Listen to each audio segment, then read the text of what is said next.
मैं हूँ रोशन और मैं लेके आ चुका हूँ एक बहुत बेहद ही खास सेशन। आज का सेशन बहुत ही इंपॉर्टेंट होने वाला है, ना सिर्फ एग्जाम्स के लिए बल्कि समझ के लिए भी। आज हम बात करने वाले हैं एक ऐसे टॉपिक की जो कानून, एथिक्स और ह्यूमैनिटी तीनों के बीच का सबसे सेंसिटिव इशू है, यूथेनेसिया। रिसेंटली इंडिया में एक नया केस डिस्कस हो रहा है जो कि हरीश राणा केस, जिसमें लाइफ और डेथ के डिसीजन पर सीरियस लीगल क्वेश्चंस उठाए गए हैं। और इसी के साथ हम रिविजिट करेंगे इंडिया का सबसे फेमस और emotional case, Aruna Shanbaug case 2011, जिसने पूरे देश को हिला के रख दिया था और पूरे देश का पर्सपेक्टिव ही बदल दिया था। सवाल यह है, क्या किसी इंसान को मरने का अधिकार होना चाहिए? क्या राइट टू लाइफ में right to die with dignity भी इंक्लूडेड होता है? आज के सेशन में हम स्टेप बाय स्टेप समझेंगे रिसेंट जो यूथेनेसिया का केस हुआ है वो, अरुणा शॉनबॉग केस का पूरा बैकग्राउंड, सुप्रीम कोर्ट के इंपॉर्टेंट जजमेंट्स 2011 में, 2018 में, और एग्जाम पॉइंट ऑफ व्यू से इंपॉर्टेंट जितने भी कॉन्सेप्ट्स हैं उसको एनालाइज करेंगे। तो अगर आप किसी भी कॉम्पिटिटिव एग्जाम का तैयारी कर रहे हैं, ये सेशन आपके लिए मस्ट वॉच है। तो चलिए शुरू करते हैं एक रियल स्टोरी के साथ जो आपको सोचने पर मजबूर कर देगी। तो आप ये हमारा ये थंबनेल देख सकते हैं, यूथनेसिया केस 2026 इन इंडिया जो अभी हुआ है। और इसी के साथ हम स्टार्ट करते हैं सेशन को। ये देखिए, न्यूज न्यूज वालों ने कवर किया, एनडीटीवी ने कवर किया है, forgive all time to go now. इनको जो है अलविदा कह दिया गया है, जो कि हरीश राणा ये थे।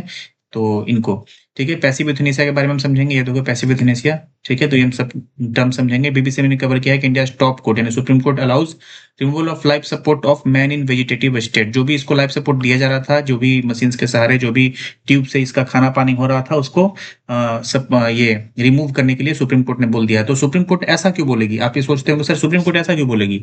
अच्छा, ये वेजिटेटिव स्टेट भी क्या होता है सर, इसके बारे में बताना। तो बहुत अच्छे से मैं सेशन को बताने वाला हूँ और आप सब कुछ बहुत ही तरीके से समझ जाएंगे। पहले आप न्यूज देख लें, supreme court passive euthanasia verdict. अभी सर ये पैसिव यूथनेसिया भी एक और नया टर्म आ गया, चलो भाई इसके बारे में बता देंगे। What happened to Harish Rana, ठीक है, इसके बारे में देखेंगे। फर्स्ट टाइम जो है सुप्रीम कोर्ट ने अलाउ किया है पैसिव यूथनेसिया के यूज को, ठीक है। पहले इन्होंने फ्रेमवर्क बना रखा था, जो भी नियम कानून है वो बना रखा था। अब ये इसका यूज पहली बार हुआ है इंडिया में, ठीक है। नेक्स्ट देखते हैं। सबसे पहले हम समझते हैं कि सर यूथनेसिया क्या होता है। पहले ये तो बता दो। तो यूथनेसिया एक ऐसा चीज होता है जिसमें कि हम पीसफुल डेथ दे देते हैं रेदर देन उसको जीवित रखने के लिए, क्योंकि वो जीव मतलब जिंदा रहते ज्यादा सफरिंग में, ज्यादा मतलब बंदा सफर कर रहा है, ठीक है। मतलब ऐसा कोई डिजीज हो जाए जिससे कि बंदा ना देख पा रहा है, ना सॉरी चलो देख देख पा भी रहा है, चलो एक एग्जांपल लेते हैं कि देख पा रहा है, लेकिन ऐसा सफरिंग जिसमें ना पहचान पा रहा है, ना बोल पा रहा है, ना समझ है उसको किसी भी चीज का, बस एक लाश की तरह पड़ा हुआ है। तो ऐसे केस में हम क्या करते हैं कि उसको जिंदा रखने के बजाय डेथ देना ज्यादा पसंद करते हैं। तो उस कंडीशन को बोलते हैं कि यूथनेसिया, ठीक है, मर्सी किलिंग इसको बोलते हैं, ठीक है। इसको देखो, euthanasia in euthanasia another person often a doctor either directly ends the patients life और विथड्रॉज लाइफ सस्टेनिंग ट्रीटमेंट। अच्छा ठीक है, ये सब दो दो कंडीशन हो सकते हैं। या तो उसको जो ट्रीटमेंट मिल रहा था उसको विथड्रॉ कर ले, सपोज उसको कोई खाना पानी मतलब मैनमेड तरीके से, यानी कि जैसे ट्यूब से या किसी भी चीज से उसको मिल रहा था तो उसको विथड्रॉ कर लो। या या फिर उसको कोई ऐसा इंजेक्शन वगैरह दे दो या कोई ऐसा दवा दे दो जिसके उसको उसको मतलब डेथ हो जाए, उसका उसका डेथ हो जाए, ठीक है। तो दो कंडीशन है। अगर कोई इंजेक्शन वगैरह दे के अगर डेथ करते हैं, यानी बाहरी चीजों के सहारे जब उसको हम डेथ देते हैं, तो उसको हम बोलते हैं एक्टिव यूथेनेसिया। क्या बोलते हैं? एक्टिव यूथेनेसिया, ठीक है। और जब उसको उसका जो लाइफ सपोर्ट सिस्टम था उसको जब हम हटा लेते हैं, उसको जब रिमूव कर लेते हैं, उसको हम बोलते हैं पैसिव यूथेनेसिया, ठीक है। उसको हम बोलते हैं पैसिव यूथेनेसिया, ठीक है। तो यहाँ पे देखो, विड्रॉज लाइफ सस्टेनिंग ट्रीटमेंट, तो ये हो गया आपका पैसिव यूथेनेसिया। और अ, ठीक है, तो ये है। अब इन असिस्टेड, अब एक और वर्ड होता है सर, असिस्टेड सुसाइड। क्या होता है असिस्टेड सुसाइड? ऐसा कंडीशन होता है जिसमें कि पेशेंट को ही हम इन्वॉल्व कर देते हैं फाइनल एक्ट के लिए। मान लीजिए कि अगर जो भी सपोर्ट सिस्टम हटाना है या इंजेक्शन देना है, तो चलो इंजेक्शन चलो ठीक है, कोई दवा लेना है या लाइफ सपोर्ट सिस्टम हटाना है, तो उसके लिए पेशेंट को ही हम करा देते हैं। But another person provides the means, जो दूसरा मतलब जो बाहरी बंदा है वो जो उसको मीन्स प्रोवाइड करता है कि लिए भाई अपना हाथ पकड़ के हटा दिया उसका जो लाइफ सपोर्ट सिस्टम चल रहा है, लेकिन फाइनल एक्ट उसी के नाम उसी के द्वारा किया जाता है जो पेशेंट है, ठीक है। बाहरी जो पर्सन है उसको हेल्प करता है उस चीज को करने के लिए। तो ऐसे हम बोलते हैं असिस्टेड सुसाइड, मतलब असिस्ट किया गया है उसको सुसाइड करने के लिए, ठीक है। इन इंडिया में कौन सा वैलिड है? एक्टिव। सर इंडिया में क्या एक्टिव यूथनेसिया वैलिड है? तो नहीं। सर इंडिया में पैसिव यूथनेसिया वैलिड है? तो जी हाँ। तो in India active euthanasia and assisted suicide are legal, ये लीगल है। While passive euthanasia withdrawal of life support, जिसको हम बोलते हैं लाइफ सपोर्ट को विड्रॉ कर लेना, is allowed in limited circumstances under supreme court guidelines. Supreme court ने कुछ गाइडलाइंस दिए हुए हैं, अगर वो चीज सब कुछ फुलफिल होता है तो फिर उस कंडीशन में पैसिव यूथनेसिया अलाउड है।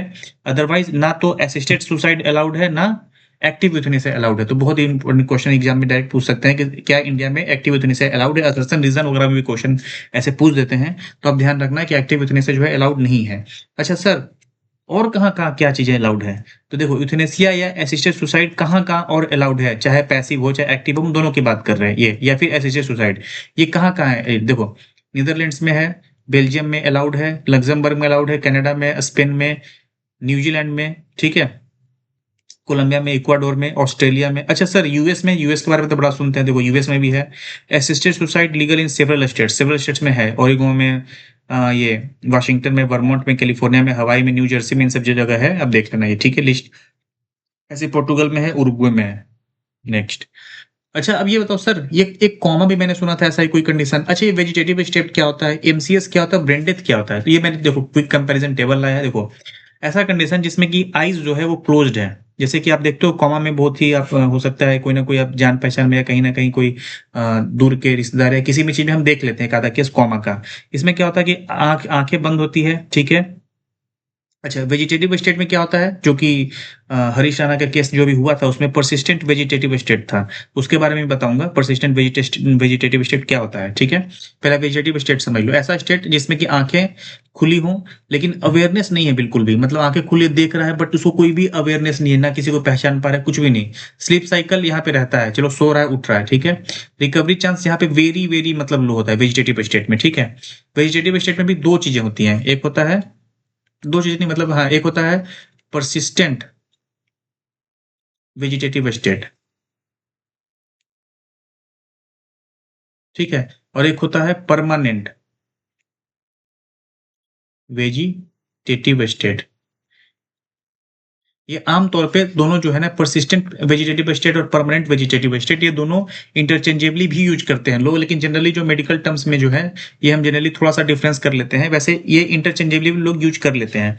परसिस्टेंट में ये होता है कि मतलब अभी हुआ है, हो सकता है 3 मंथ्स, मतलब लेस देन अगर 3 मंथ्स है, 3 मंथ से कम है, ये वेजिटेटिव स्टेट अगर 3 मंथ से कम है तो उसको हम बोलते हैं परसिस्टेंट वेजिटेटिव स्टेट। यानी स्टार्टिंग में परसिस्टेंट वेजिटेटिव स्टेट हो गया, बट ये लॉन्ग टर्म तक चल गया तो परमानेंट वेजिटेटिव स्टेट हम इसको बोलते हैं। हालांकि जो यहाँ पे इस केस की बात है, जो हरीश राणा केस है, इसमें तो लगभग 13 साल तक था वो, फिर भी वहां पे जो है परसिस्टेंट वेजिटेटिव स्टेट ही वर्ड वहां पे यूज किया गया है, तो इंटरचेंजेबली भी वर्ड यूज कर लेते हैं, तो कोई ज्यादा इसमें कंफ्यूज होने की जरूरत नहीं है, ठीक है। ऑलमोस्ट चीजें सेम है, बस ड्यूरेशन का अंतर है, बट मोर ड्यूरेशन में भी हम परसिस्टेंट वेजिटेटिव स्टेट कई जगह यूज किया हुआ है, न्यूज़पेपर ने भी, द हिंदू ने भी परसिस्टेंट वेजिटेटिव स्टेट ही यूज किया है, ठीक है।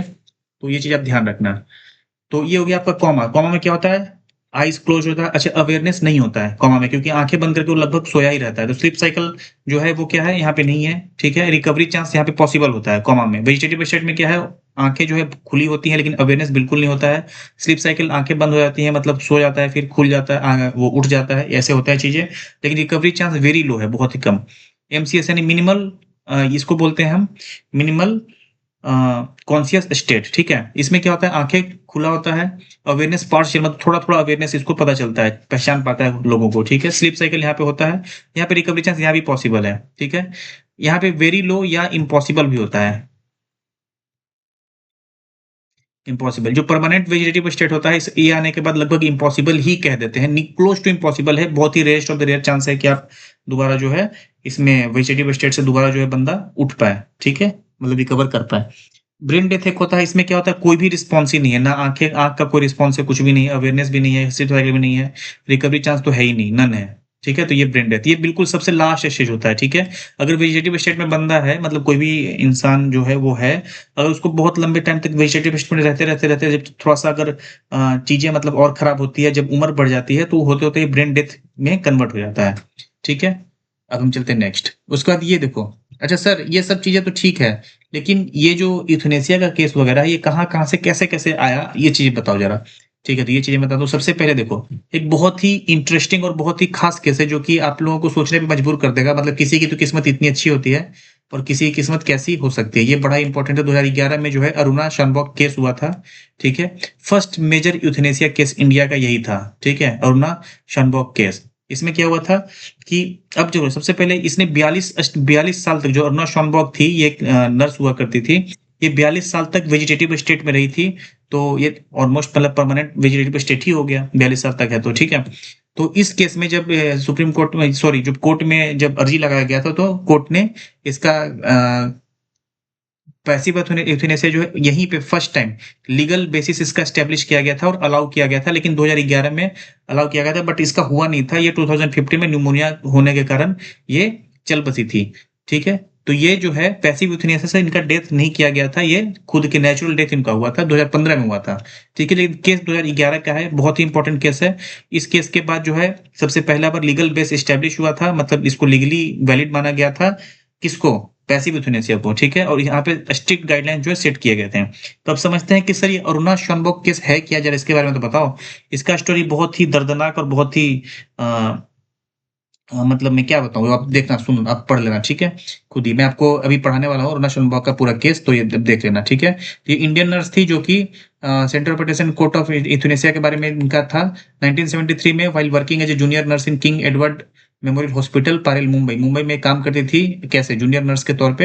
हॉस्पिटल का नाम क्या था, किंग एडवर्ड मेमोरियल हॉस्पिटल था, जहाँ के सेक्सुअली इसको असॉल्ट किया गया था हॉस्पिटल जेनिटर के द्वारा। जेनिटर मतलब जो हॉस्पिटल की साफ सफाई करते हैं, रख रखाव करते हैं, उनके द्वारा। और उसके बाद ये वेजिटेटिव स्टेट में चली गई थी। और 24 जनवरी 2011 को after Shanbaug had been in this state for 37 साल तक इसी स्टेट में थी।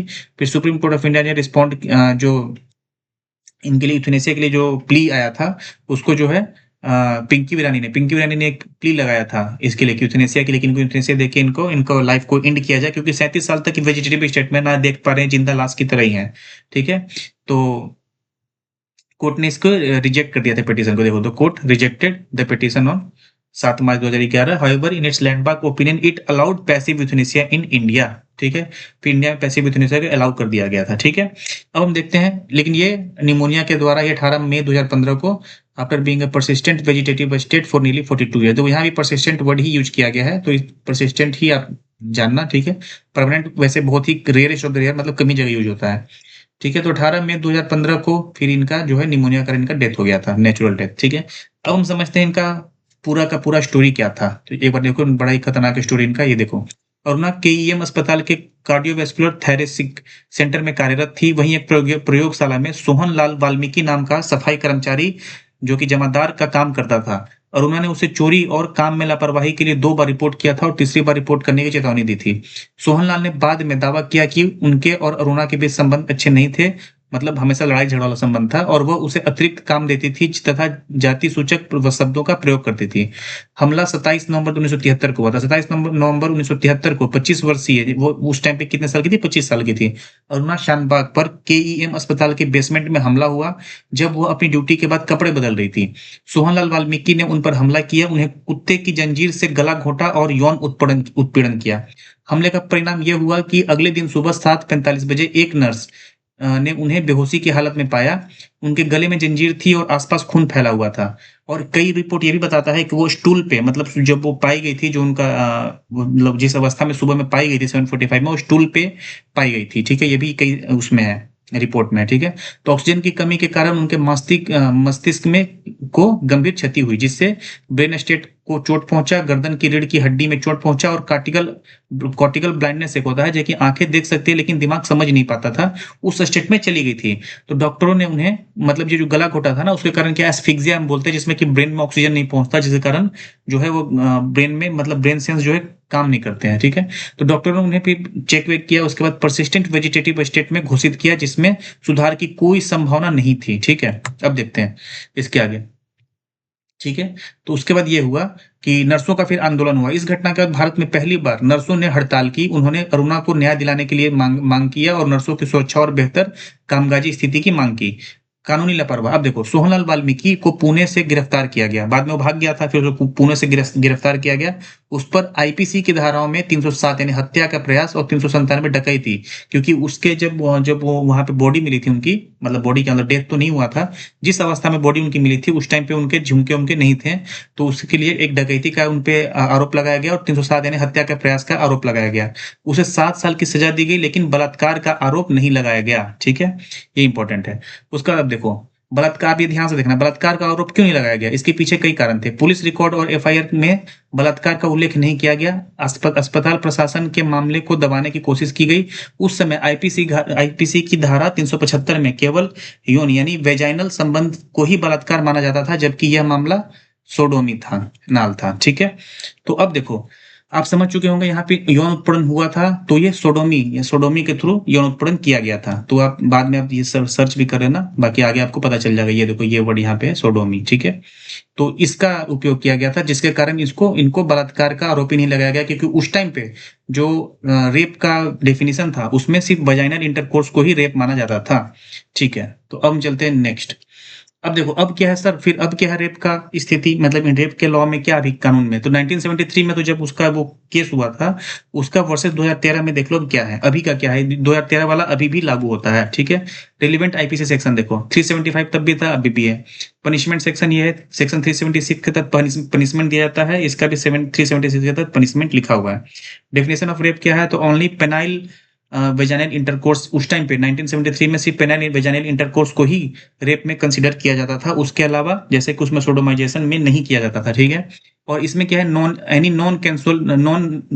कंसेंसुअल पेनिट्रेशन को, अब कोई भी नॉन कंसेंसुअल पेनिट्रेशन हो रहा है उसको रेप में ही डिफाइन करते हैं, अब अभी के मतलब अब के टाइम में। ठीक है, आइदर वजाइनल हो, एनल हो, ओरल हो, ऑब्जेक्ट्स हो, किसी भी ऑब्जेक्ट से भी अगर कोई ऐसा करता है तो भी उसको रेप में ही माना जाएगा। ठीक है, तो स्कोप ऑफ लॉ क्या है, पहले वेरी नैरो था, ब्रॉड है। फोकस लॉ क्या है, पहले टाइप ऑफ एक्ट पे था, अब based on lack of consent पे। अब ये कंसेंट बड़ा ही इंपॉर्टेंट होता है आज के टाइम पे, क्योंकि अगर आप किसी को सपोज दारू वारू पिला के या किसी भी उसको क्या बोलते हैं, अनकॉन्शियस स्टेट में अगर आप उसके साथ कोई भी चीजें करते हो तो उसको रेप ही माना जाएगा। ठीक है, टाइप्स ऑफ एक्ट्स कवर्ड क्या है, लिमिटेड था पहले के टाइम पे, अब इंक्लूड्स ये कर दिया, ओरल, ऑब्जेक्ट इंसर्शन एक्सेट्रा, जो भी चीजें हैं। अब कॉन्सेप्ट ऑफ कंसेंट है, पहले था रेजिस्टेंस के बेस पे, अब है मस्ट क्लियर, बिल्कुल क्लियर होना चाहिए। पहले था कि चलो ना कर रहे हैं, मतलब रेजिस्टेंस है फिर भी, तब उसको रेप माना जाता था। अब है कि क्लियर वॉलंटरी इन्फॉर्म्ड कंसेंट होना ही चाहिए। Consent is special cases not clearly defined, no consent if unconscious, ये मैंने बता दिया कि अनकॉन्शियस होने पे इसको कंसेंट पे नहीं माना जाएगा।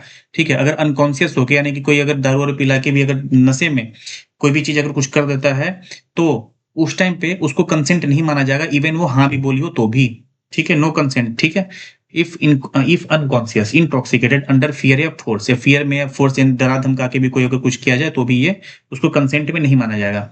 विक्टिम प्रोटेक्शन उस टाइम पे रिलेटिवली वीक था, अब देखो कितना हार्ड हो चुका है, तो स्ट्रॉन्गर प्रोटेक्शन है। पनिशमेंट पहले लाइटर था, अब क्या है, मिनिमम 10 साल का इम्प्रिजनमेंट तो होना ही होना है, और स्पेशल केसेस में इससे भी ज्यादा, और इवन मतलब हैंग भी हो सकते हो आप। ठीक है, नेक्स्ट। अब देखो सर, ठीक है, ये सब तो चीजें आपने बता दिया, लेकिन आप जरा ये बताओ कि सुप्रीम कोर्ट ने कैसे लॉ बना दिया। आपने तो ये बताया था कि जब तक पार्लियामेंट यानी कि हाई कोर्ट, सॉरी, पार्लियामेंट यानी कि लोकसभा राज्यसभा देन प्रेसिडेंट जब तक उस किसी भी बिल को पास नहीं करके साइन नहीं करते हैं, तो तब तक उसको लॉ नहीं मानते हम। तो आपने कैसे बता दिया कि ये सुप्रीम कोर्ट ने लॉ बना दिया, तो अंडर आर्टिकल 142, बहुत इंपॉर्टेंट आर्टिकल है, देखो, under article 142 in constitution of India, Supreme Court in the exercise of its jurisdiction may pass such decree or make such order as is necessary for doing complete justice in any case matter pertaining before it। जैसे कोई भी matter या कोई भी matter जो supreme court में जाता है, उसको कंप्लीट जस्टिस दिलाने के लिए जो भी चीजें, जो भी कोई ऑर्डर या फ्रेमवर्क सुप्रीम कोर्ट बनाती है, कोई गाइडलाइंस देती है, तो वो जो है उसको आर्टिकल 142 के अंदर वो चीज के तहत वो चीज कर सकती है। इसी इसी के तहत में एक विशाखा गाइडलाइंस भी दिया हुआ है सुप्रीम कोर्ट में, और इसी के तहत, इसी के तर्ज पे ये यूथनेसिया का भी गाइडलाइंस, जो पैसिव यूथनेसिया गाइडलाइंस भी सुप्रीम कोर्ट ने दे रखा है। अच्छा अच्छा अच्छा, तो ये हुआ। ठीक है, तो अब मैं ये समझ गया सर कि 1973 में, एक बार ये जो देखो मैं बताता हूँ। ठीक है, ये देखो, तो 1973 में जो सर ये घटना हुई थी, अभी तो हम यहाँ पहुंचे, ठीक है, ये देखो 1973 में सबसे पहले ये घटना हुआ था अरुणा शॉनबॉक केस का। अरुणा शॉनबॉक केस हुआ था, ठीक है? ये जो है बहुत दिन तक वेजिटेटिव स्टेट में रही, यानी परसिस्टेंट वेजिटेटिव स्टेट में रही। फिर 2011 में आके जो जो एक प्रिया नाम की जो लड़की थी जिसने वो मांग किया था इसका यूथनेसिया का, वो प्ली रिजेक्ट हुआ था। हालांकि बाद में जो है ये यूथनेसिया, पैसिव यूथनेसिया को वैलिड कर दिया गया था, ठीक है? अच्छा, उसके बाद क्या हुआ? उसके बाद 2018 में आ गए हम, इसमें हुआ कॉमन काउज। कॉमन काउज एक एनजीओ हुआ करता था, उसने डिमांड रखा कि रिकॉग्नाइज किया जाए right to die with dignity को अंडर आर्टिकल 21 में। इन्होंने ये डिमांड रखा। क्या डिमांड था? ये बहुत ही इंपॉर्टेंट है एग्जाम पर्सपेक्टिव से। Right to die with dignity किस में आना चाहिए? ये राइट टू, बोला गया कि राइट टू लाइफ वाला जो आर्टिकल है, यानी फंडामेंटल राइट है, आर्टिकल जो है 21 है, इसके तहत इसको भी रखा जाए। एक तो ये डिमांड इन्होंने किया, और इन्होंने पैसिव यूथनेसिया का भी डिमांड किया था, ठीक है? और लिविंग लिविंग विल का भी डिमांड किया था। पैसिव यूथनेसिया का, तो पैसिव यूथनेसिया का तो था ही कानून बना हुआ, लेकिन उसका प्रॉपर फ्रेमवर्क वगैरह का डिमांड किया, ठीक है? पैसिव यूथनेसिया का, है ना? और लिविंग विल का, इसको हम बोलते हैं एडवांस मेडिकल डायरेक्टिव। अच्छा सर, ये क्या होता है living will, advance medical directive? Living will का मतलब तो ऐसा लग रहा है कि जीने की चाह, नहीं, एक्चुअली मरने की चाह है। इसमें ये बोला जाता है कि कोई भी इंसान अपने कोई एक रिटन डॉक्यूमेंट या कुछ भी ऐसा छोड़ सकता है जिसमें कि ये लिखा हुआ हो कि अगर मैं ऐसे कंडीशन में आ गया, यानी वेजिटेटिव स्टेट में आ गया, तो मुझे जो है वो पैसिव यूथनेसिया देके या फिर यूथनेसिया देके मुझे जो है मेरे लाइफ को एंड कर दिया जाए, ठीक है? तो ये होता है, इसको बोलते हैं लिविंग विल। इसको देखो एडवांस मेडिकल डायरेक्टिव है ना, एडवांस यानी पहले में ही हम लिख देते हैं, ठीक है? अच्छा, ठीक है। सर ये फिर क्या हुआ, इन्होंने जब ये डाला था अपना जो भी है डिमांड जब रेज किया था, तो उसमें क्या हुआ था? तो सुप्रीम कोर्ट ने मार्च 2018 में, जब ये मार्च का टाइम आ गया, मार्च 2018 में सुप्रीम कोर्ट के 5 जज, जो 5 जज का जो कॉन्स्टिट्यूशन बेंच है, उन्होंने एक लैंडमार्क जजमेंट दिया था, ठीक है? कितने जज का? 5 जज बेंच ने एक लैंडमार्क जजमेंट दिया था, जिसमें कि इन्होंने बोला था, बहुत ही इंपॉर्टेंट है, बेहद ही इंपॉर्टेंट है, देख लेना जरूर। इसमें इन्होंने बोला था कि जो ये है राइट टू लाइफ है, जो आर्टिकल 21 में जो लिखा हुआ है, इसमें इंक्लूड किया था, includes right to die with liberty, ठीक है? तो ये चीज आप ध्यान रखना। तो इसी इसी आर्टिकल के तहत, यानी मार्च 2018 में जो 5 जज का जो बेंच ने ये दिया था, इसको जो है राइट टू डाई को राइट टू लाइफ के साथ इसको पढ़ा था, ठीक है? तो उसके बाद हम पढ़ते हैं, तो उसके बाद पैसिव यूथनेसिया तो अलाउ हो ही गया था। तो 2018 में अब क्या हुआ? 2018 में फिर उन्होंने कानून जो बनाया था, उसमें ये था कि, अब देखो 2018 में जो कानून बनाया था, उसमें ये था कि अप्रूवल लेना पड़ेगा आपको, अप्रूवल बाय डॉक्टर्स के बोर्ड के द्वारा अप्रूवल लेना पड़ेगा, और मजिस्ट्रेट का भी अप्रूवल लेना पड़ेगा, जो कि बहुत ही स्ट्रिक्ट था उस टाइम पे प्रोसेस। फिर 2023 में थोड़ा सा ना चेंज किया गया, उसमें मजिस्ट्रेट के अप्रूवल को किसी किसी केस में ही रखा गया, हर केस में उस केस को नहीं रखा गया। मजिस्ट्रेट के अप्रूवल की जरूरत हर केस में नहीं रखा गया, ठीक है?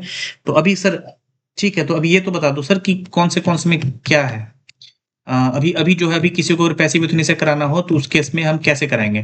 तो ठीक है सर, अभी मैं बता देता हूँ आपको प्रोसेस। तो देखो प्रोसेस क्या है, अभी के प्रोसेस में ये है कि सबसे पहले तो आपको करना पड़ेगा 2 मेडिकल बोर्ड, यानी कि एक 2 मेडिकल बोर्ड बनता है। एक तो प्राइमरी मेडिकल बोर्ड बनता है, क्या बनेगा? 2 मेडिकल बोर्ड बनेगा। ये मैं 2026 के हिसाब से बता रहा हूँ। अगर किसी को पैसिव यूथनेसिया देना है तो 2 मेडिकल बोर्ड बनेगा। सबसे पहले प्राइमरी मेडिकल बोर्ड बनेगा, प्राइमरी मेडिकल बोर्ड बनेगा, और एक दूसरा बनेगा सेकेंडरी, ठीक है? पहले प्राइमरी वाला चेक वेक करके अगर उसको बता देगा कि ठीक है वेजिटेटिव स्टेट में है, इसका जो कंडीशन कहीं भी सुधारा नहीं जा सकता है, तो फिर उसको सुधारा नहीं जा सकता है, तो इसका मतलब पैसिव यूथनेसिया हम दे सकते हैं।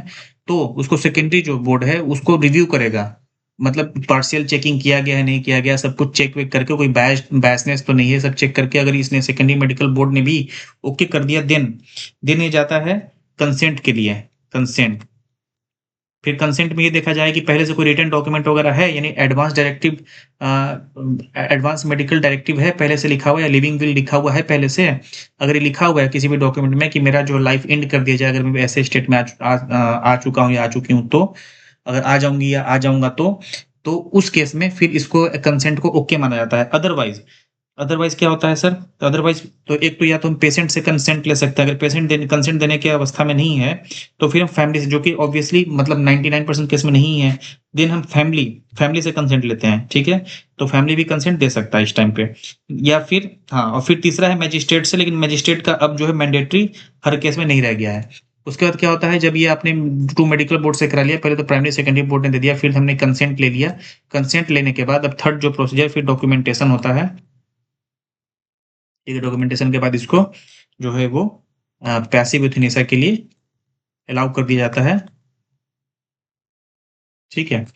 और उसके बाद इसको पैसिव यूथनेसिया देके उनको अलविदा कर दिया जाता है। तो अब आप जो है मेरे ख्याल से आप सेशन को काफ़ी अच्छे से समझ चुके होंगे, सुन चुके होंगे, और जो भी इम्पोर्टेंट पॉइंट्स हैं उनका नोट्स ज़रा आपने ज़रूर बना लिया होगा। तो आप जो है ऐसे ही पढ़ते रहिए, बढ़ते रहिए, और सेशन को लाइक, शेयर, सब्सक्राइब ज़रूर करें। और कोई भी अगर कोई भी क्वेरी हो या फिर कोई भी फीडबैक आप देना चाहते हो, ज़रूर कमेंट करके हमें बताएँ कि सेशन आपको कैसा लगा। और तब तक के लिए all the best and thank you.